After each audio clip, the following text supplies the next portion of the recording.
The elections in the midterms in the US are still ongoing because, of course, they are, because some of the counties and some of the states are still not done counting all of their votes. The red mirage has yet to fully fade, of course.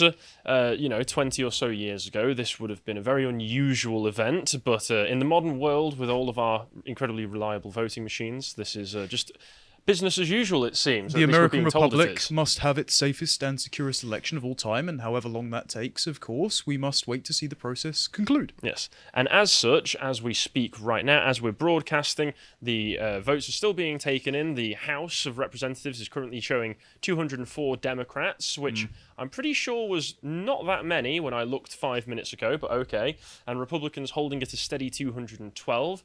I'm sure the Democrats are giving themselves just enough time to reasonably catch up there. Count all the mail-in ballots, of Yes, course. yes. And in the Senate, the Democrats seem to be holding a majority with 50, while Republicans have 49 at the moment, although I think there's 34 of 35 races called, apparently, so one more might even it out. There's a Georgia runoff race currently because Warnock and Walker are too close to call. Well, thank you very much for that information. But so basically, there's a lot of things still, moving parts still going on. We're still seeing where this will go. People were expecting a red wave to just wash out the Democrats, which does not seem to have materialized. But it has led to some divisions within the Republican Party. Not that there aren't already plenty of them, including some rather frustrating remarks from Donald Trump himself. And before I go any further, we do have a video that Carl made a few months ago on Donald Trump and the potential of him returning for the 2024 elections and how he believes that he should, because he thinks that this will be some kind of mythic narrative cycle where he comes back as a redemptive arc almost. Return as the king in exile. I think it might be worth just for a few seconds stating the obvious fact that we rather like President Trump. He has his occasional issues, for example, not firing Anthony Fauci, not sending in the National Guard to quell the BLM riots. However, he is a lot of fun from across the pond. He seems very friendly to our country. We'd rather work with you guys. People. Exactly. If you have this many enemies in the deeply encrusted deep state, then you must be doing something right. And we think that if he came back, he would be able to clear all these sorts of people out with Schedule F. Great news. However, we also acknowledge that Trump does have his personal flaws, which can lead him to be blindsided. Yes. Like a touch of narcissism. And so this doesn't come from an outside perspective, not just as people from the UK who don't know about American politics, because we cover it quite a lot, but also people that want our country and your country, viewers across the pond, to prosper. So we're not critiquing Trump for no reason. It's because we want the Republicans to present a united front. Which sadly the Democrats always seem to, no matter how ridiculous their policies. They have a certain way, Nancy Pelosi has a certain way of whipping everybody in line. And not just Paul. But yes, and for one, I'd just like to say I think Trump should run for 2024 as part of that mythic narrative cycle, as Carl puts it. And I also think that he and DeSantis should avoid any animosity between each other at all. They should avoid any conflict. They should avoid anything that can allow the dirty, dirty smear merchants to whip up a narrative and pit the two against each other, because the Republicans are much stronger with DeSantis and Trump working together than against one another. Well, also, that would allow the Republican Uniparty to say, hey, clearly the MAGA Republicans are too divided. We must put a candidate forward like Chris Christie or Jeb Bush. We need to look for the moderate vote. No, that will not get anywhere. But before I look into that exactly, we'll examine a few reasons why some are putting forward that the red wave did not materialise. And one of the big ones being that youth voters turned out, and sadly, youths, being stupid, seem to favour Democrats over Republicans, because Democrats put forward all the sorts of positions that somebody who is young, dumb, and full of... Don't say youths, Harry. That's really unfair. Women. Young women. It's young unmarried women. Sorry, it's because you've been propagandized by TikTok. That's the overwhelming number. Well, a lot of people, men and women, but yes, overwhelmingly women, are being put forward this lifestyle of pure hedonism. Yep. And the Democrats are putting forward policy proposals that say, don't worry, we'll inculcate you in a nice big bubble wrap for the rest of your life so you can just indulge in whatever hedonism that you look for. We'll kill your baby for you, don't worry. Yes, and if you don't kill the baby, then we'll just transit for you, and therefore you don't have to worry about any of those nasty grandchildren or anything So meaningful depressing. building up in your own life. But this article was quite interesting in that it said that youth voters, including first-timers, turned out in large numbers at polling booths on Tuesday and voted for Democrats, and many experts believe that that's the reason. Not that I entirely trust what the experts say, but they believe that that's the reason for the better-than-expected performance of the ruling party, the Democrats. Another exit poll revealed that youths voted more in favour of the Democrats, and I should have looked at that actual poll because, like you say, it probably, if they divided it between gender, I would say that you are right. I thought it was 68% of all unmarried women 18 to 45, I think the bracket was, voted Democrat. That would not surprise me because it said the national youth vote choice for the US House of Representatives was 63% for the Democrats and 35% for the Republicans. So if that was split down gender lines, that would be I wonder if it has a strong correlation with inner city cat ownership. Yes. And one of the reasons for that was abortion, because as much as people want to say that, it's all inflation, it's all the economy that people are concerned about, no, social issues are one of the big things that brings people out in droves, and abortion was one of those big things. And this is from somebody who is a pro-lifer. I think there should be a global abortion ban because killing children bad. Yeah. Shocking position to take. But your average Democrat... But your average Democrat, yes, thinks killing baby good, including and up to whether it's still in the womb or not, potentially. Or after, if you're Governor Ralph Northam.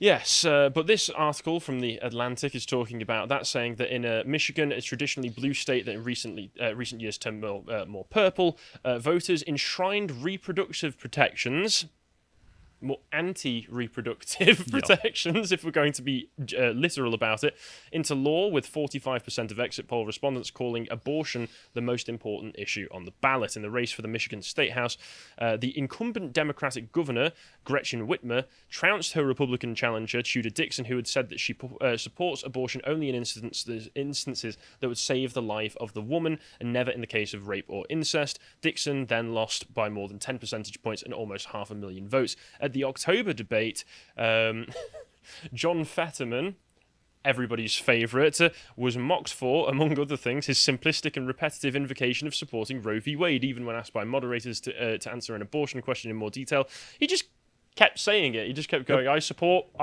Roe v. Wade, probably because that's the only thing that he could say at the time. Whatever it lacked in nuance, this article says, Fetterman's allegiance to his pro-abortion rights position was impossible to misconstrue. This was an abortion election, and voters knew exactly where he stood. Obviously, Fetterman had a number of other things in his corner, including, once again, if all he can do is repeat very simplistic slogans, he was repeating the right ones for blue-collar, working-class voters, including just saying, I support the unions and such. Well, he also had the benefit of having President Trump endorse not a very suitable primary candidate, like the black woman whose name escapes my mind now, who knows all about ESGs, BlackRock, ExxonMobil and the like, but instead the villain from Elmo's Adventures in Grouchland, Dr. Oz. He obviously endorsed the Chinese, abortion, transing the kids. He's held every issue under the sun and now tries to posit himself as a conservative. And for some reason, Trump decided to back him. Yeah. Well, he likes TV personalities, doesn't it? Yes, Again, another unfortunate flaw. That is sadly true, yeah. Oz did not put up the best resistance against Fetterman. If you'd had someone a bit more competent who was relying on things other than just TV personality charisma, then perhaps they could have stood a chance. But there was one place which held out against this, and where a red wave truly did materialise. And as we all know, that's Florida, where Ron DeSantis has come in for his second term of as governor, and he won by, I think it was almost 20 percentage points against his opponent, Charlie Crist. And he had a 1.3 million vote share increase, I believe, because he won the 2020 race against Andrew Gillum, the guy who was found to have cracked out gay male prostitutes on his floor, by only 300,000 votes. This time, I think it's between 1.3 and 1.5 million vote share increase.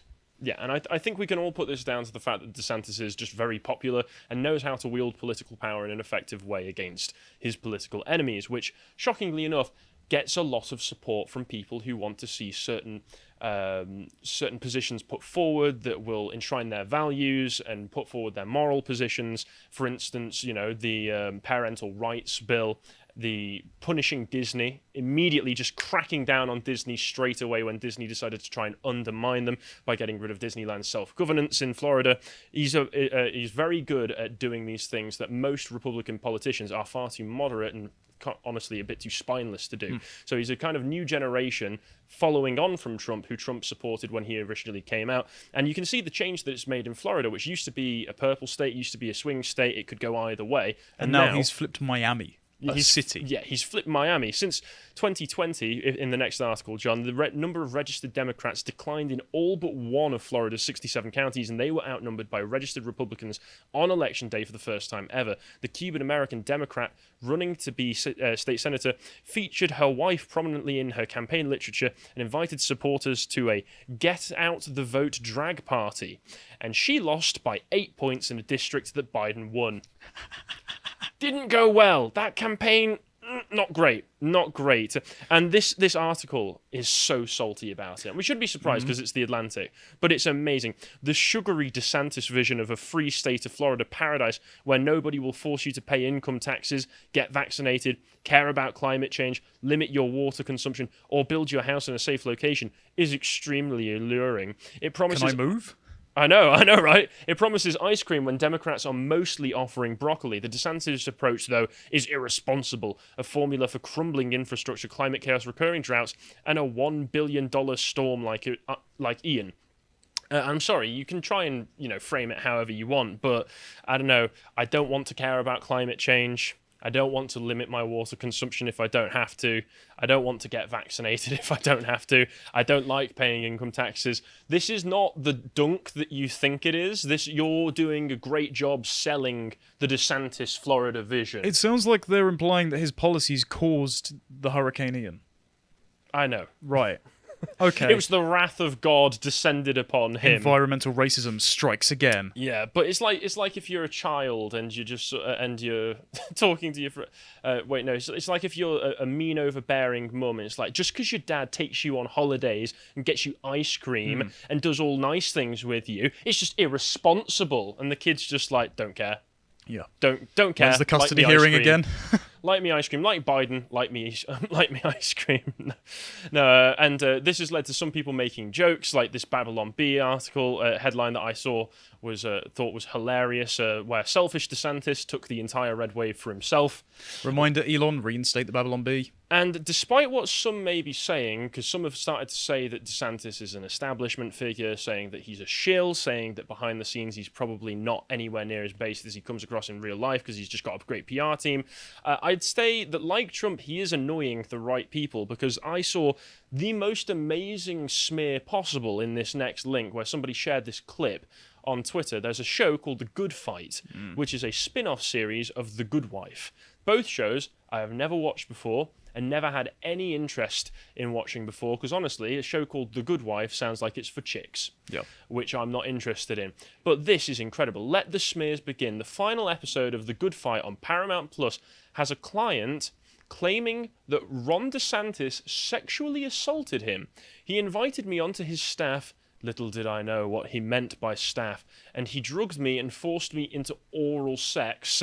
And then he produces, I've watched this clip, it's embarrassing, he produces a t-shirt that has a stain on it. Right, so it's the Bill Clinton Monica Lewinsky dress scandal, except it never actually happened and DeSantis should be suing for defamation. Reasonably, yes. But this is just a spectacular... I've never seen a fictional show go quite so out of its way in the contemporary time period to do something like this, except for Trump, really. Yeah, for Trump, I remember Black Lightning. They got rid of the main antagonist in season 1 and replaced him with a secret government agent who was short, had a tan, said "Make America Great Again," and he was introducing superpowers into black neighborhoods to accelerate crime and them killing each other. Yeah, I didn't watch Black Lightning because I knew it would be cringe. Had a tiny bit of potential at the start and then completely derailed itself. I do remember, I've not watched the episode, but Doctor Who in the Whammon period, in the Girl Boss period, decided to introduce a character for a few episodes who was just a obviously thinly veiled Trump stand-in who was just racist, xenophobic, sexist, all the bad things crammed into one. But even with those, they felt the need to put a layer of allegory over it by at least giving the guy a different name. This, they're literally just saying Ron DeSantis sexually assaulted me. Yeah. All right then. Also, we've seen his wife Doubt it. Yeah, I don't think he needs he needs anybody else. And CNN was also mad, saying that DeSantis had fortified his election in this brilliant clip that we can play. Yes. I told you he was going to win bigly. But listen, Ron DeSantis barely won in 2018 by 35,000 votes by the skin of his teeth against a black, progressive, little-known mayor from Tallahassee, Florida. It didn't. Yesterday, he won by 20 percentage points. Why? Because he gamed the system. Because he turned Florida into an unlevel playing field. They changed election laws, making it harder to vote by mail. They paraded a bunch of people, black people, that they arrested for voting fraud and paraded them in front of national media. He created an election police. He also... So, people who were convicted of undermining the safety and security of the most safe and secure election ever. Undermining democracy. Exactly. Threats against democracy. DeSantis said, hey, look at these threats against democracy. We shouldn't do that. And she's saying that stopped black people voting. Big self-report. Also, yes. Andrew Gillum, little-known mayor, definitely not in the gay male bathhouse circles.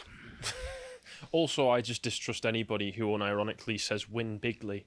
What, even President Trump? He coined that phrase. That's true. That's true. Do you think Anna Navarro goes to bed at night dreaming of President Trump? No, I don't want to know what she's dreaming daddy. about. But obviously DeSantis is an incredibly popular candidate, and some within the right-wing circles in America are saying that he should go up for election in 2024 instead of Trump, which is obviously the wrong answer, if only because if Trump does manage to get in, then you can have 4 years of Trump, then DeSantis finishes his governorship of Florida in 2027, and then he can have a year to prepare for some kind of campaign, and he can go in for 2028, and you can have an unbroken run. Right, so this is the Milo Yiannopoulos on Timcast recently position versus the Daily Wire position that pretty much everyone except Michael Knowles is on board with at the moment in saying get rid of Trump for DeSantis. I understand both sides in that I think if you make the referendum on Biden, and of course if we have a safe and secure election, as always, then DeSantis is the more likely person to win because his existing record is very hard to hit upon. He is a lot more verbally cogent. He's not as funny, but he is a lot more of a respectable politician veneer, and that will win over the soccer moms. And Biden is a jabbering retard. So, however, if you then again make it a referendum on Trump, and Trump is still hung up on the 2020 election, which he obviously lost, and he is denying the election, of course, YouTube, then Trump has liabilities. It would be wonderful to see him back. It's the question of whether or not he will get elected in the first place. So I'm just balancing up both perspectives. Of course. But Trump did decide to release a statement on Truth Social about Ron DeSantis hitting out against him for some reason. And I can't say that this is a good look for anybody. No, this involved. is cringe, man. And it's also his worst nickname ever issued. I don't know. Ron DeSanctimonious is pretty... Too long. It's a little bit too long, but it's quite clever. It's like one of those clever puns. He isn't sanctimonious, though. He isn't. He's righteous. That's the difference. That's true. But like I say, I think that this whole thing is a bit of a pointless waste of time. I at first thought that this came across unprovoked, other than Trump potentially, like you say, being a bit narcissistic and being jealous of DeSantis' popularity. But I was sent right before we came on. Somebody mentioned that. Vanity Fair back in September had published a big profile piece on Ron DeSantis in which it said that some words from behind-the-scenes staffers had said that Ron DeSantis was potentially bad-mouthing Donald Trump, and Donald Trump may have caught wind of that, saying, like where DeSantis was saying he's a reality TV star, he's got a big mouth, he shouldn't be anywhere near politics. Once again, this is all from unnamed behind-the-scenes DeSantis staffers, sowing the from seeds the of Vanity discord. Fair as well, so... Take it with a pinch of salt, but Trump may have caught wind of that, and it may be motivated by that. Either way, if Vanity Fair are obviously trying to drive a wedge in the two leading stars of the Republican Party, maybe don't fall for the bait. Maybe don't fall for the bait, because if we go to the next one, the Daily Wire has got highlighted the main parts of this because they were talking about it as well.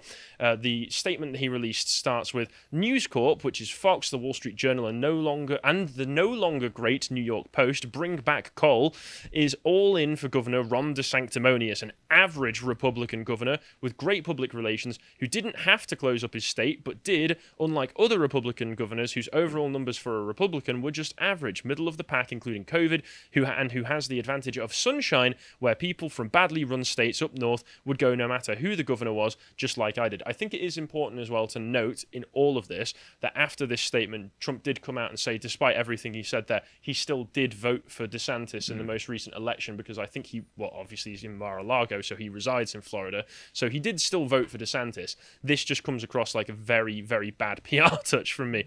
He was saying that DeSantis was desperate in 2017 and that he had low approval, bad polls, and no money, but he said that if I would endorse him, he could win. I also fixed his own campaign, which had completely fallen apart. I was all in for Ron, and he beat Gilliam, but after the race when votes were being stolen by corrupt election processes in Broward County, that's Trump's words, not mine, YouTube, and Ron was getting down 10,000 votes a day, along with now Senator Rick Scott. I sent in the FBI and the US attorneys, and the ballot theft immediately ended just prior to them running out of the votes necessary to win. I stopped his election Trump's from being words, stolen. not ours. Yep.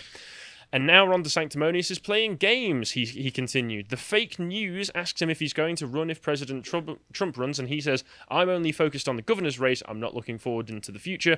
Well, in terms of loyalty and class, that's not really the right answer. I don't understand what the point of this is, other than making a big bluster and coming out and just making everybody know that you're still top dog. Everybody already knows that you're still top dog, Trump. The only people who are trying to prevent that are people trying to drive a wedge in the Republican Party and trying to get people, like you say, more in line with moderate people, the Mitch McConnells, the ones who are more than happy to go along with the left agenda as long as they can still get funding for military budgets. Who, even with Marco Rubio, Senator for Florida, is looking to be ousted by the Republican Party as Senate Majority Leader. So if Trump stops the infighting within the party, you could actually have a MAGA insurrection against the establishment Republicans. Just stop cannibalizing each other. Yes, and this is pushed more by Newsweek articles, I should say, talking about how Ron DeSantis is polling higher in a GOP primary poll after the midterms. Have they upped his orange in that image just to make him I look... feel like they have chosen a very unflattering picture of Trump right there. Well, I was going to say DeSantis. Look how orange he is compared to Trump. I don't know. He's trying to displace his branding. Yeah, maybe. But so a YouGov America poll was asking for 1,500 voters who they would rather see be a Republican primary candidate in 2024, and 42% of them said DeSantis and 35% said Trump. Once again, this doesn't seem to do anything for anybody except try to push a wedge. The Daily Beast decided to take the opposite tack and say why Trump would easily crush DeSantis in battle today, if we go along. Which, once again, is just there to sow discord in the party. And just so you really know that this is some kind of tactic to destroy the Republican Party from the inside, the Lincoln Project decided to jump in. Notorious nonce defenders. Say, tired Trump, wired DeSantis. And once again, some people are taking this as all of the wrong people are supporting DeSantis, therefore he must be an establishment shill. And they point to things like some of DeSantis's more milquetoast positions, because he does have them. No person's perfect, especially politicians. For instance, they point to his continued support of Israel and such like that. But sadly, Trump did the same thing. Yes. Trump was massively in support of Israel and had lots of neocons within his establishment. He did not drain the swamp. Shall we not pretend that he appointed John Bolton? He had Jared Kushner as a primary advisor who distracted him from the immigration reform bill and instead sent him to Golan Heights and made him spend lots of money on relocating the American embassy to Jerusalem. If you would like to support Israel over Palestine, I understand why the Americans would have that political position, but when you're an America First candidate, for your first term, you may wish to get your priorities straight. Exactly. So I don't see this as DeSantis actually being a secret plant who, if he does get into the presidency, will just enable leftist meddling.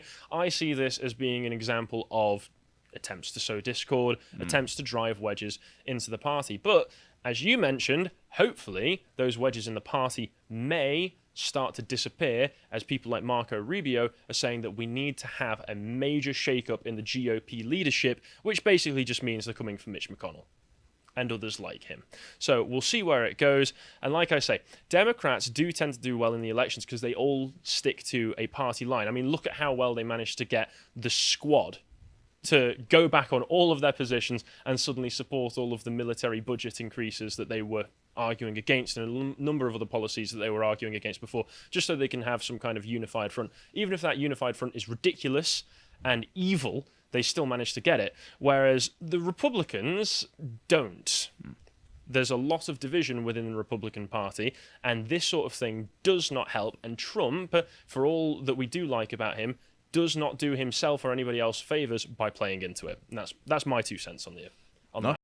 If you appreciated that segment from the podcast of the Lotus Eaters, you can go to lotuseaters.com to get access to all the premium content we have on the site, such as the premium articles we do, this one on what use is the Department of Education, with an audio track for silver and gold tier members.